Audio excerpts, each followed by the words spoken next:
Hello friends, Bharat dynamic limited అని BDL units అని వినే ఉంటారు. ఈ బీడీఎల్ యూనిట్స్ అనేవి government of India enterprises ministry of defence ఆధ్వర్యంలో నడుస్తున్న ఒక ఆర్గనైజేషన్. ఫ్రెండ్స్, ఇలా మేజల్స్ మీకు ఇంట్రెస్టే కదా. సో చాలా వాటిలో ఇస్రోలో పడుతుంటాయి. ఇట్లాంటి వాటిల్లో జాయిన్ అవ్వాలి చాలా మందికి ఎయిమ్ అయితే ఉంటుంది. ఇది మినిస్ట్రీ ఆఫ్ డిఫెన్స్లో ఉండాలి అని కోరిక అయితే ఉంటుంది కదా ఫ్రెండ్స్. అలాంటి వాళ్ళు తప్పకుండా ఇట్లాంటి డిఫెన్స్ వాటిల్లో జాయిన్ అవ్వండి, మీ కలని నెరవేర్చుకోండి. ఎందుకంటే ఈ బీడీఎల్ యూనిట్స్లో హైదరాబాద్లో కూడా పర్మనెంట్ పొజిషన్స్ అయితే ఉన్నాయి. మిస్ చేసుకోవద్దు ఈ జాబ్స్ని. అండ్ డీటెయిల్గా నోటిఫికేషన్ అప్లికేషన్ ప్రాసెస్ క్లియర్గా మన ఛానల్లో అయితే పెడతానని మీ అందరికీ తెలుసు కదా. అండ్ ఫ్రెండ్స్, ఇంకా మన ఛానల్లో చాలా రకాల వీడియోస్ అయితే ఉన్నాయి ఫ్రెండ్స్, ఒకసారి చెక్ చేయండి. దీప్తి జాబ్ అప్డేట్స్కి వెళ్ళైతే చూడండి, చాలా జాబ్స్ అయితే ఉన్నాయి. చాలామంది సబ్స్క్రైబ్ చేయకుండా చూస్తున్నారు. ప్లీజ్ ఫ్రెండ్స్, మీరు సబ్స్క్రైబ్ చేస్తేనే కదా మేము మరిన్ని వీడియోస్ మీ ముందుకైతే తీసుకొస్తాము. అండ్ బీడీఎల్కి సంబంధించిన నోటిఫికేషన్ ఓపెన్ చేసినట్లయితే చూడండి, భారత్ డైనమిక్స్ లిమిటెడ్ గచ్చిబౌలి హైదరాబాద్లో ఉంది. చెప్పానా ఫ్రెండ్స్, నేను హైదరాబాద్ నుంచే నోటిఫికేషన్ తీసుకొచ్చాను. దీనికి ఏపీ తెలంగాణ స్టూడెంట్స్ ఇద్దరు కూడా అప్లై అయితే చేసుకోవచ్చు ఈ జాబ్స్కి. ఎవరు మిస్ చేసుకోవద్దు. మీ ఫ్రెండ్ సర్కిల్లో కూడా తెలియచేయండి ఫ్రెండ్స్. ఇది ఆల్ ఓవర్ ఇండియా అప్లై చేస్తారు. నాకు ఏమైనా చెప్తే కాంపిటీషన్కి వచ్చేస్తారన్న ఫీలింగ్ అయితే అవసరం లేదు ఫ్రెండ్స్. చక్కగా మీ ఫ్రెండ్ సర్కిల్లో మన వీడియోని వాట్సాప్ స్టేటస్, ఫేస్బుక్, ఇన్స్టాగ్రామ్ ద్వారా తెలియచేయండి. అండ్ వాళ్ళు కూడా తప్పకుండా అప్లై అయితే చేసుకుంటారు. అండ్ భారత్ డైనమిక్స్ ఇదే Miniratna category public sector enterprises కింద వస్తున్న ఆర్గనైజేషన్ ఫ్రెండ్స్. ఇది మన హైదరాబాద్ డివిజన్లో ఉంది. మేనేజ్మెంట్ ట్రైనీ ఎలక్ట్రానిక్స్లో 15 వేకెన్సీస్, గ్రేడ్ 2 జాబ్స్ అయితే ఉన్నాయి. రిజర్వేషన్స్ ఈ 15 జాబ్స్ ఎలా డివైడ్ చేస్తారో చెక్ చేసుకోండి. Empty mechanical 10 vacancies, empty electrical 4 vacancies. And ఇక్కడ చూడండి ఫ్రెండ్స్, వేకెన్సీస్ అయితే వచ్చేసి పీడబ్ల్యూ పోస్టులకు కూడా కేటగిరీ బట్టి అయితే ఉన్నాయి. సో ఒకసారి చెక్ చేసుకోండి. Computer science 2 vacancies, and cyber security 2 vacancies, chemical 1 vacancy, civil అయితే 2 వేకెన్సీస్, బిజినెస్ డెవలప్మెంట్ అయితే 2 వేకెన్సీస్, పబ్లిక్ రిలేషన్ అయితే 1 వేకెన్సీ, ఫినాన్స్ అయితే వచ్చేసి 4 వేకెన్సీస్, హ్యూమన్ రిసోర్స్ అయితే 2 వేకెన్సీస్, అఫీషియల్ లాంగ్వేజ్ అయితే 1 వేకెన్సీస్ అయితే ఉన్నాయి. అన్ రిజర్వ్లో ఒకటైతే ఉంది. సో ఫ్రెండ్స్, ఈ బీడీఎల్ దానికైతే వచ్చేసి ఏజ్ అయితే చూద్దాము. ఎలక్ట్రికల్ మెకానికల్ వాళ్ళకైతే upper age limit unreserved EWS వాళ్ళకి 27 ఇయర్స్, ఓబీసీ వాళ్ళకి 30 ఇయర్స్, ఎస్సీ ఎస్టీ వాళ్ళకి 32 ఇయర్స్, ఎలక్ట్రికల్ వాళ్ళకి 27. ఇక్కడ చూడండి, పోస్టుల వరకు అయితే 27 అయితే ఉంది. ఎంటీ ఫినాన్స్ వరకు. తర్వాత ఎంటీ ఫినాన్స్లో సిఏ ఐసీడబ్ల్యూ వాళ్ళకి అయితే 28 ఇయర్స్ అయితే ఉంది. డీజీఎం సివిల్ పోస్టులు అయితే ఉంది, దానికి 50 ఇయర్స్ అయితే ఉన్నాయి ఫ్రెండ్స్.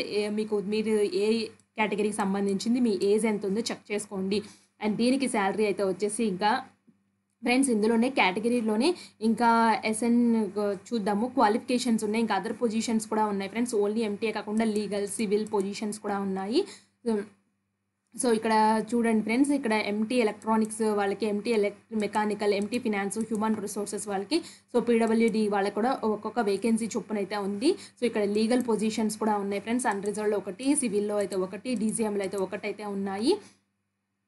అండ్ ఇక్కడ శాలరీ స్ట్రక్చర్ చూడండి. ఎంటీ వాళ్ళకైతే వచ్చేసి 40,000 నుంచి 1,40,000 అయితే ఉంటుంది. 15.9 lakhs ప్యాకేజ్ అయితే ఇస్తారు. ఎంటీఎస్ గ్రేడ్ 2 అసిస్టెంట్ మేనేజర్కి అయితే వచ్చేసి. మిగిలిన వాళ్ళకైతే వచ్చేసి 15.91, 25 lakhs, 28 lakhs per annum package అని వీళ్ళే మెన్షన్ చేశారు. 16 lakhs పర్ యానం అయితే ఉంది ఫ్రెండ్స్.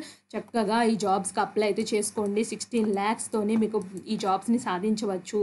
అండ్ మీరు సెలెక్ట్ అవ్వడం అయితే ఇంపార్టెంట్ ఫ్రెండ్స్, ఎందుకంటే ఇలాంటి జాబ్స్కి టఫ్ కాంపిటీషన్ కూడా ఉంటుంది. ఎంటీ ఎలక్ట్రానిక్స్ వాళ్ళకి bachelor degree electronics or equivalent చేసి అయితే ఉండాలి. మెకానికల్ వాళ్ళకి bachelor degree mechanical are equivalent చేసి అయితే ఉండాలి. కంపల్సరీగా బ్యాచిలర్ డిగ్రీ అయితే ఉండాలి.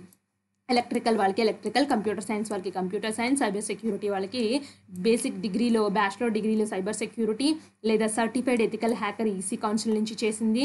And certified information security management, certified information system security professional, ఇలాంటి కోర్సులు అయితే చేసైతే ఉండాలి. ఎంటీ కెమికల్ అయితే బ్యాచిలర్ డిగ్రీ కెమికల్ అయితే చేయాలి. సివిల్ వాళ్ళకి సివిల్ చేయాలి. అండ్ బిజినెస్ డెవలప్మెంట్కి అయితే వచ్చేసి బిజినెస్ డెవలప్మెంట్ చేయైతే ఉండాలి. Public relation communication, mass communication అయితే ఉండాలి. ఎంటీ ఫినాన్స్ దానికి ఫినాన్స్ రిలేటెడ్ ఎంబీఏ ఫినాన్స్ కానీ, ఐసీఏఐ కానీ, చార్టెడ్ అకౌంట్ కానీ, ఐసీడబ్ల్యూఏఐ కానీ చేసైతే ఉండాలి. హ్యూమన్ రిసోర్స్ దానికైతే వచ్చేసి ఎంబీఏ హ్యూమన్ రిసోర్స్ హెచ్ఆర్ అయితే ఉండాలి.